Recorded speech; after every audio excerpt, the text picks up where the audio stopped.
Con la palabra en el corazón. Un desafío a navegar por las corrientes del conocimiento de la palabra de Dios. No se despeguen, que ahora comienza Con la palabra en el corazón. Dios les bendiga grandemente, el Señor les siga cuidando y fortaleciendo en la fe. Este es un mejor momento, escogido un momento para estudiar y reflexionar en la Biblia, en la historia bíblica. Y esta historia que vamos a ver es bien particular.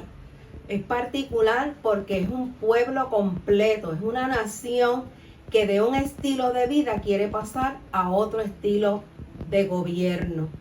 Y es bien importante que estés atento y que no te despegues de esta lección. Si tienes el leccionario, está en la lección número 8. Está tu hermana Sandra Torres y sabemos que este es el programa Con la palabra en el corazón. Y cuando lo estés viendo, si quieres seguir recibiendo las lecciones o quieres ver las lecciones anteriores de la palabra del Señor, puedes suscribirte y ahí en este canal puedes ver todas las lecciones anteriores. Dios te continúe bendiciendo. Vamos a pasar ahora a la lección ¿Quién es el rey? Lección número 8 y el tema es la elección de Dios. ¿Quién es el rey? Así dijo el pueblo, la nación, en un momento bien especial que lo vamos a estudiar. El texto áureo está en 1 Samuel 10, el verso 19, y dice: en el nombre del Padre, del Hijo y del Espíritu Santo. Amén. Pero vosotros habéis desechado hoy a vuestro Dios, que os guarda de todas vuestras aflicciones y angustias, y habéis dicho: no, tú nos darás un rey. El objetivo principal de esta lección es ver cómo el pueblo quiso cambiar su forma de gobierno, cómo ellos canalizaron esa necesidad, ese deseo que ellos tenían, a dónde fueron y cómo Dios reaccionó. Esa cosmovisión cristiana, debido al concepto de la encarnación del Verbo, provee un espacio para que el ser humano pueda gobernar como Dios y a su vez honrar la soberanía del pueblo. En el vocabulario aparece la palabra Mizpa. Mizpa es una villa, es un territorio que corresponde a la tribu de Judá. Y en los tiempos de Samuel, Dios libró al pueblo de los filisteos en una batalla en esta villa. Mizpa era uno de los puntos importantes que servían de escala en los viajes que hacía Samuel para impartir justicia a la tierra de Israel. Y vamos entonces a la porción bíblica que se encuentra en 1 Samuel 8, del 4 al 7. Y pasamos a 1 Samuel 10, del 17 al 24. Dice así: entonces todos los ancianos de Israel se reunieron y vinieron a Ramá para ver a Samuel. Y le dijeron: tú has envejecido y tus hijos no andan en tus caminos. Por tanto, danos ahora un rey que nos juzgue, como tienen todas las naciones. Pero no agradó a Samuel que le dijeran: danos un rey que nos juzgue. Y oró a Jehová. Dijo Jehová a Samuel: oye la voz del pueblo en todo lo que ellos digan, porque no te han desechado a ti, sino a mí me han desechado, para que no reine sobre ellos. Después Samuel convocó al pueblo delante de Jehová en Mizpa, y dijo a los hijos de Israel: así ha dicho Jehová, el Dios de Israel: yo saqué a Israel de Egipto, y os libré de manos de los egipcios, de manos de todos los reinos que os afligieron. Pero vosotros habéis desechado hoy a vuestro Dios, que os guarda de todas vuestras aflicciones y angustias, y habéis dicho, no, tú nos darás un rey. Ahora pues, presentaos delante de Jehová por vuestras tribus y familias. Samuel hizo acercarse a todas las tribus de Israel y fue designada la tribu de Benjamín. Hizo que se acercara a la tribu de Benjamín y por familias, y fue designada la familia de Matri. Y de ella fue tomado Saúl, hijo de Cis. Lo buscaron, pero no fue hallado. Preguntaron, pues, otra vez a Jehová, si aún no había concurrido allí aquel hombre. Y respondió Jehová, está ahí, escondido en el bagaje. Entonces corrieron, lo sacaron de allí, y puesto en el medio del pueblo, sobresalía por encima de todos los hombros para arriba. Samuel dijo a todo el pueblo, ¿habéis visto al elegido de Jehová? No, nadie como él en todo el pueblo. Entonces el pueblo gritó con alegría, ¡viva el rey! Gracias, Señor, por tu palabra. Gracias, Señor, porque ha llegado hasta nosotros esta hermosa lección. Y esta lección que vamos a tener se desarrolla en el contexto de la problemática de hacer decisiones que son cruciales para la vida, pero no es para la vida personal nada más. También es para la vida de toda la nación, del pueblo completo. Es importante para Israel decidir la forma tradicional de gobernarse y la forma de los nuevos tiempos, porque el pueblo básicamente lo que estaba diciendo era vamos a modernizarnos, vamos a parecernos a los demás. Y cuando vienen esos deseos al corazón, hermano, también los deseos, esos mismos, ahogan la pasión, el deseo, y muchas veces el poderío de Dios y el propósito de Dios lo estanca en nuestras vidas.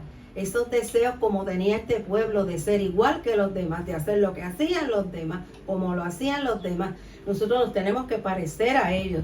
Y ellos confabularon y fueron a presentarse.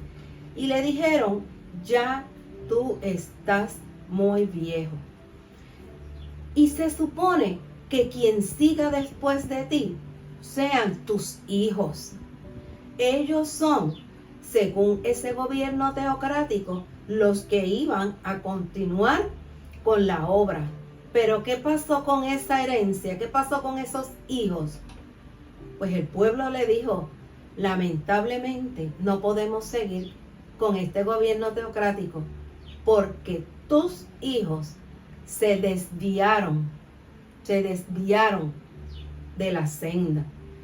Ahí, en esos cultos idolátricos de los filisteos y de los pueblos vecinos, ahí estaban ellos entremezclados. Todos esos pueblos alrededor de Israel ya tenían rey. Ellos no creían en Dios, ellos tenían un montón de dioses. Ellos vivían en una vida donde para ellos Dios no era el único Dios. Entonces, ellos se encontraron en esos momentos, querían progreso, querían parecerse a los demás. Hermanos, y en esta introducción vemos ese gran problema que tiene también nuestra mente, nuestro corazón, que lo tenemos en nuestras familias, que lo tenemos en nuestras iglesias y que lo tenemos en los gobiernos, porque queremos que el gobierno se parezca al de aquí, al de allá, al de más allá. Y hay que tener mucho cuidado cuando nos queremos parecer a otros, de no perder nuestra identidad cristiana. El problema era que para Israel su gobernador era Jehová, su Dios, y elegir un gobernador humano representaba para ellos una traición. Por eso fue que le dolió tanto el corazón cuando se lo dijeron. Esta lección se titula ¿Quién es el rey? En el curso de la lección vas a ver la contestación que dieron los personajes que intervinieron en hacer la decisión que el pueblo de Israel tomó. Ya el pueblo lo había decidido. Es como si tú en tu vida ya hubieses tomado la decisión: yo no quiero tener más entronado al Señor, ahora yo quiero parecerme a este, parecerme al otro, vivir como vive fulano, vestirme como vive el otro, y queremos adquirir todo eso en nuestro corazón. Y vamos a ver cómo Dios reaccionó ante esto. Oremos, estudiemos y trabajemos para poder tomar la mejor decisión. En este caso fue una decisión de toda una nación que va donde el sacerdote. Pero en nuestra vida son grandes decisiones que tomamos nosotros mismos y que van y las llevamos y las queremos trabajar como si fueran decisiones de Dios. Dice el primer verso: entonces todos los ancianos de Israel se reunieron y vinieron a Ramá a ver a Samuel y le dijeron: tú has envejecido y tus hijos no andan en tus caminos. Fíjese, hermano, quizá la historia hubiese sido diferente si él se hubiese ocupado de esos hijos. No había entonces razón del pueblo para querer parecerse a los demás, porque ese pueblo tenía sus raíces, tenía su norte, tenía su visión en Dios. Pero ellos sabían que los que iban a suceder a Samuel no tenían su visión ni su norte en Dios. Y a lo mejor la misma desesperación que surge en nuestras vidas cuando ya no tenemos algo o alguien a quien aferrarnos. ¿Y a quién me voy a aferrar ahora? Si lo que tengo alrededor es esto y esto, pues voy a hacer un consenso y voy a tomar una decisión. Y qué triste que después el Señor nos diga: te desviaste del camino que yo tenía para ti. Muy, muy duro para muchos padres, abuelos, que han criado, que se han esforzado, que han hecho todo lo posible porque sus hijos estén y sigan los caminos. Muchos. La familia de mi mamá tenía un tío que le decía a sus papás: ustedes me tenían que llevar a la iglesia, me tenían que enseñar la Biblia, el Evangelio. Ustedes lo tenían que hacer, me tenían que obligar. Y él en su vida él justificaba, pero parte de la justificación tenía razón. Esos padres tenían que preocuparse por la vida espiritual de él, porque la presencia de Dios estuviera en ese hogar y que ese hijo viera la presencia de Dios en cada miembro del hogar. No es toda la culpa, porque después que eres adulto, tú puedes echarle la culpa a quien tú quieras. Ya la culpa es tuya después de adulto. Pero sí hay parte que es lo que está en nuestra mente de la niñez, lo que aprendimos. Dios puede transformar una persona de cualquier edad, puede borrar todo el pasado inmediatamente y hacerlo nueva criatura. Y lo vemos, porque ese es el milagro que hace el Señor en nuestras vidas, que borra todo el pasado y te hace una nueva criatura. Pero en esa pelea que tenemos interna de buscar a Dios, a veces echamos culpas: porque tú, porque el otro, porque tú debiste. Está bien, si esa persona quizás debió, pero ya adultos somos nosotros los que deberíamos decir: no me importa, quizá me criaron en religiones equivocadas, me criaron en una secta, me criaron sin ir a una iglesia, me criaron en una mentira, en el espiritismo, lo que sea. Eso lo vemos mucho en las iglesias, pero ya eso es página pasada del libro, ya eso pasó. Ahora yo soy nueva criatura, no importa lo que pasó, no importa, Dios va a juzgar a cada uno de ellos y me va a juzgar a mí. Así que en este caso vemos los hijos de Samuel, que ellos no fueron corregidos debidamente, pero cuando adultos tampoco decidieron buscar a Dios correctamente. El primer punto de vista de los ancianos era el cuerpo asesor del gobernante teocrático, que en el momento era Samuel. El segundo punto de vista era innovador. Había una lucha. Ellos querían innovar, querían implantar una monarquía en Israel, tal como lo habían hecho los pueblos vecinos, los filisteos, los madianitas, los otros. A ellos parece que se les olvidó toda la maldad que había en ellos y toda la maldad que le habían hecho. No se puede ignorar que cuando ocurre una confrontación en el alto nivel del liderato del pueblo de Israel, es porque hacía tiempo que venían discutiendo el asunto en la base del pueblo. Y además se nota el lenguaje de los ancianos que tiene un carácter o tono de ultimátum. O sea, ya nos cansamos. Recuerde que las cosas empiezan en el corazón. Del corazón sale y usted las comparte con una persona, pero al compartirlo con uno ya lo compartió con la familia de esa persona, con el otro, y cuando usted viene a ver algo que salió de su corazón, un deseo, una problemática, algo que usted quiere resolver, se convierte y usted lo puede convertir en un problema nacional o en un problema familiar. Y de momento explotaron y le dijeron Samuel y sus hijos, le dijeron incompetente, moral y espiritualmente.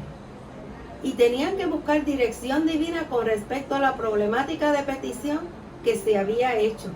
Usted quizá no ha pasado por una situación tan fuerte, pero yo me imagino que debe ser terrible que venga el pueblo y le diga a un pastor, a un líder, a un gobernante, que venga a tu familia y te diga, mira, tú no puedes, tú no estás haciendo las cosas bien, tú no estás guiándonos por el camino correcto, tú moralmente, tú no tienes moral para ayudarnos. Y encima de que te dicen todo eso, si tú has dañado a tu familia, porque muchas personas acusan a otros de que han dañado a la familia, y encima, para completar, ya nosotros no queremos este tipo de gobierno. Hay situaciones que el dolor no es solamente un dolor del corazón, hermano. Hay situaciones que llegan a nuestras vidas, que el dolor empieza en la punta de la cabeza y coge todos los huesos y termina en los pies. Un dolor terrible, terrible, terrible. El dolor del desprendimiento, el dolor de cuando se te presenta la realidad, cuando tú tienes la realidad tuya frente a ti. Eso ocasiona un dolor terrible, una angustia, una desesperación, porque lo que pasó ya no se puede cambiar. Y esa reacción de él ante el planteamiento, ese desagrado, él lo único que le pudo decir es, denme tiempo para yo buscar dirección divina. Denme tiempo. Pero fíjense qué detalle, porque muchas veces en la Biblia, cuando llega el problema a la persona, ya Dios le ha anticipado a la persona lo que está pasando, lo que va a pasar, lo que tiene que hacer, y ya Dios va preparando. Pero en este momento, hermano, esto también quiere decir que él no estaba tampoco en la presencia de Dios como quería el gobierno y como quería Dios que estuviera. Parece, según la lectura, que él también estaba bien lejos, porque él le dijo, espérense un momentito. O sea, yo ni me imaginaba lo que estaba pasando. Yo ni había hablado con el Señor, ni el Señor me había mostrado lo que está pasando. Esto a mí me cogió de sorpresa. Y el cristiano que está orando, que está perseverando, que está buscando del Señor, las cosas no le cogen por sorpresa. Siempre hay una visión, una espina, algo dentro de ti te va diciendo, te va preparando. Y llega un momento que uno dice, yo sé que viene algo, yo sé que Dios me está preparando para algo. Y no nos coge por sorpresa. Aunque en este pasaje, sí, él le dijo, deme tiempo. Como resultado de la oración, porque él se fue a orar, a presentarse en oración. Y él entendió que Jehová le dijo, escucha al pueblo, óyelo. escucha todo. Ellos, mire, hermano, lo más importante en un problema es que todas las partes del problema digan todo lo que tienen por dentro. Eso hay que vaciarlo.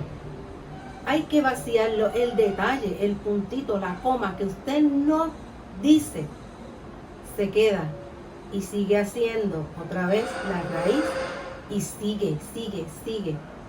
Así que cuando hay una situación, es bien importante, como le dijo el Señor, escucha todo.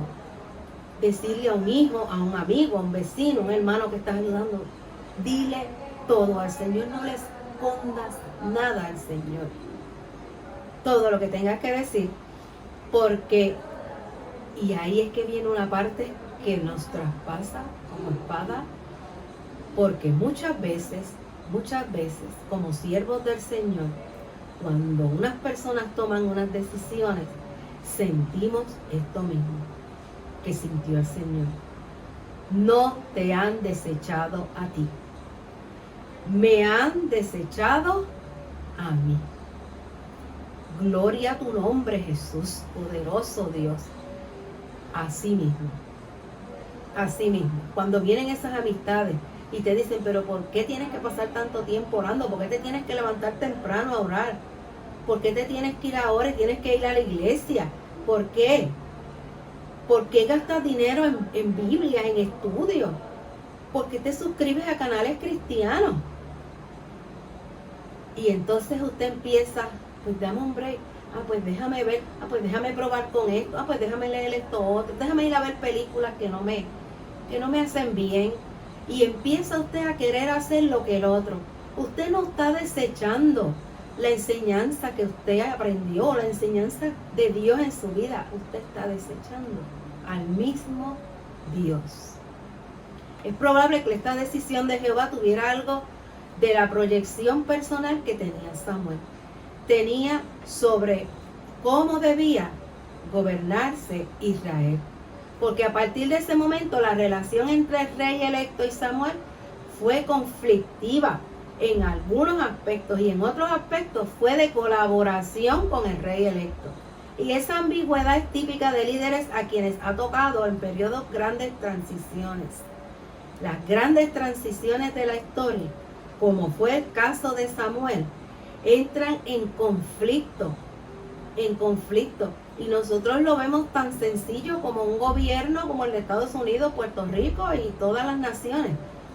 Viene un gobernante, el pueblo pide otro gobernante. El pueblo siempre está confabulándose, siempre está queriendo cambiar, nunca está conforme. Una persona que no tiene a Dios, la plenitud de Dios, el amor de Dios, no va a estar conforme con nada. Y el pueblo no está conforme con esto, con aquello. Toma una decisión. Y esos gobernantes están todo el tiempo que se llevan y se ponen de acuerdo en una cosita, pero en la mayoría no pueden ponerse de acuerdo.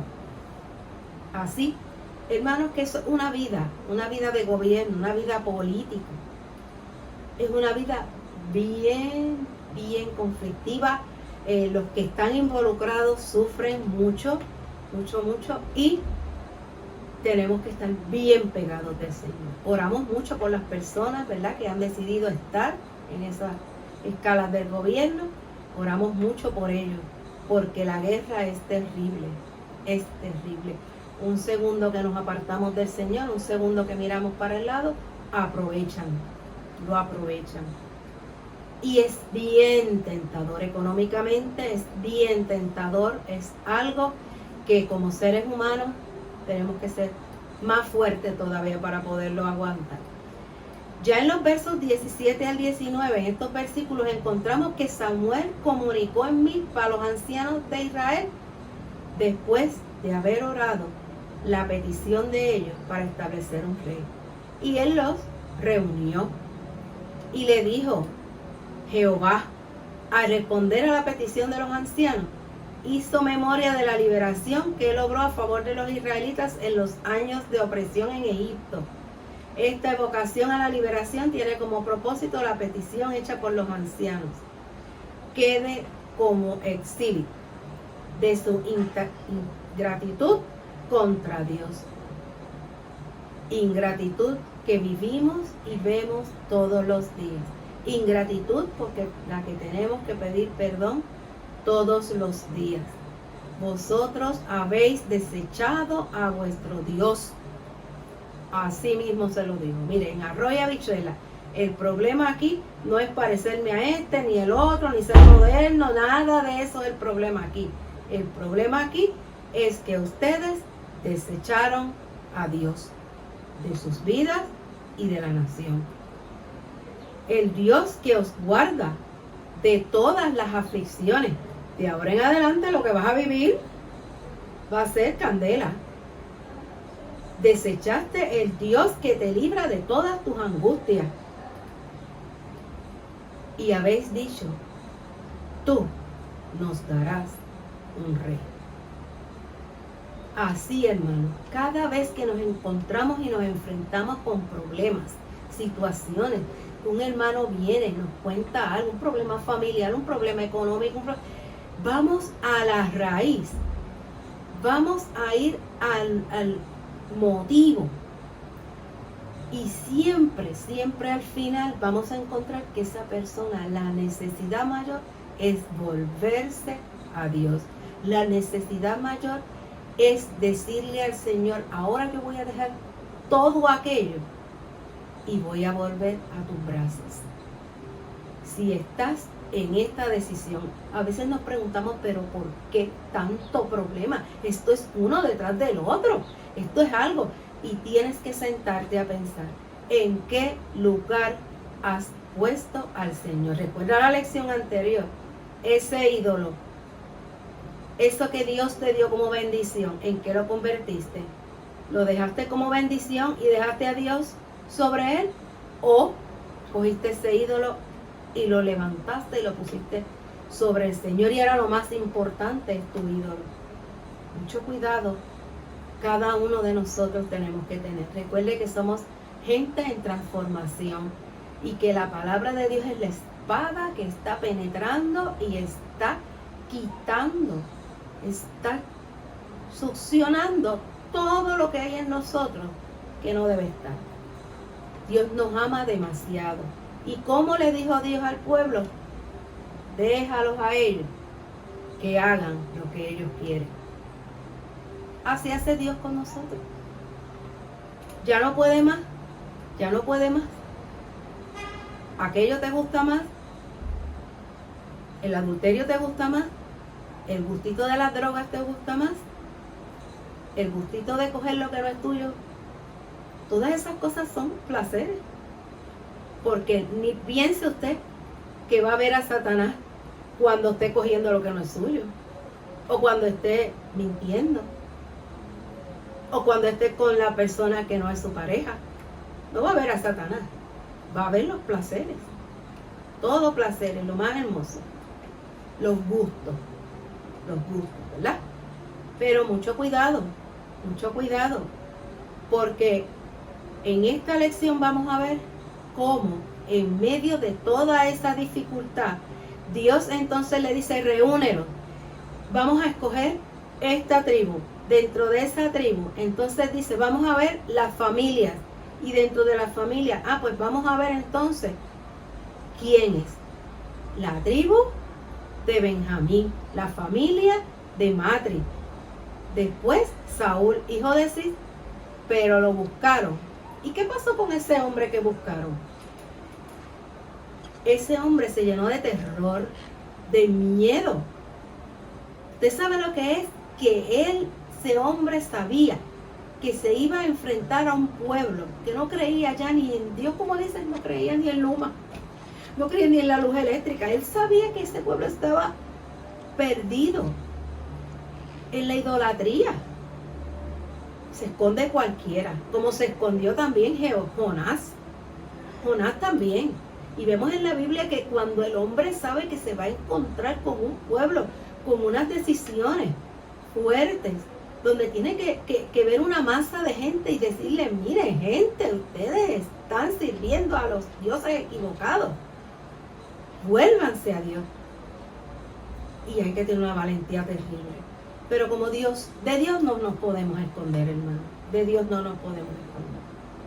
Allí Dios le dijo, mira, búscalo, que él está allí, metido entre las maletas y el equipaje. Allí está él.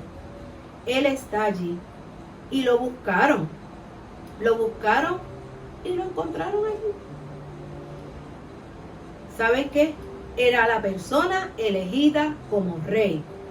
Y estaba escondida en el equipaje, en las maletas. Indicativo de que, mire, a cualquiera le da una depresión. A cualquiera. Lo que nos hace escondernos pueden ser muchas razones. En este caso, él, en su carácter depresivo, decidió esconderse. Ya él sabía. Ya Dios le había mostrado a él. Y él tomó la decisión. Ya en los versos 23 al 24 hemos visto cómo el pueblo dice irónicamente: viva el rey, no hay nadie como él. Los rasgos que señalan la personalidad de Saúl para ser rey: de índole física. Recuerde que él sobresalió de todos los demás en su altura física y su capacidad, y sobre todo su vida espiritual. Hermanos, cuando nosotros vivimos la vida en la presencia del Señor, y el Señor nos va a dar grandes proezas, primero nos asustamos, primero nos deprimimos y después entonces arrancamos. Somos humanos.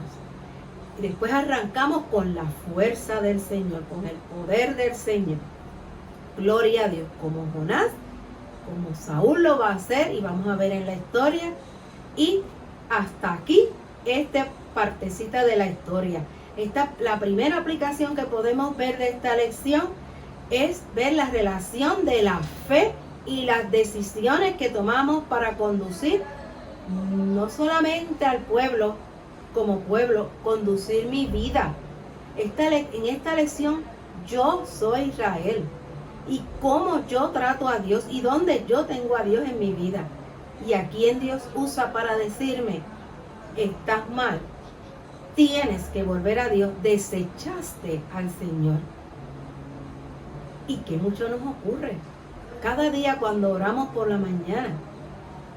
Debemos pedir perdón al Señor y ser agradecidos, y no desechemos al Señor por nada. Si quieres parar aquí y hacer una oración, yo estoy orando porque sé que muchas personas, y el Señor me ha llevado a llevar esta lección en esta vida, muchas personas que están viendo la lección necesitan volver a la senda, volver a entronar al Señor. Muchas han sentido, como he sentido yo cuando leí la lección muchas veces, en esta situación, en esto, yo deseché al Señor y lo tengo que volver a colocar en su trono en mi vida. Después que el Señor llega al trono de gracia de tu vida, de tu mente y de tu corazón, todo lo vas a ver diferente. Todo lo vas a ver diferente. Lo vas a ver tras el cristal del amor, la misericordia, la bondad de Dios. ¿Amén? Vamos a ver un poquito la aplicación. La primera parte de la aplicación tiene que ver con las decisiones de conducir nuestra vida, nuestra relación de fe y vida con Dios. La pregunta necesaria es: ¿cómo mi fe opera en la toma de decisiones que afectan mi vida, la de mi familia, la de mi comunidad? ¿Qué me está moviendo a mí? ¿Es mi egoísmo? ¿Son mis ídolos los que me mueven? ¿O es Dios? Veamos cómo se comportaba Saúl, Samuel y los ancianos cuando se confrontaron en la reunión. En ese análisis, los ancianos presentaron a Samuel sus dos decisiones. Él fue donde el trono de gracia del Señor. El Señor le dijo, óyelo, déjalo. Y los ancianos, y mire que la Biblia en todo momento dice, escuchen a los ancianos, pero si son ancianos que están desviados de los caminos del Señor, no los debemos escuchar.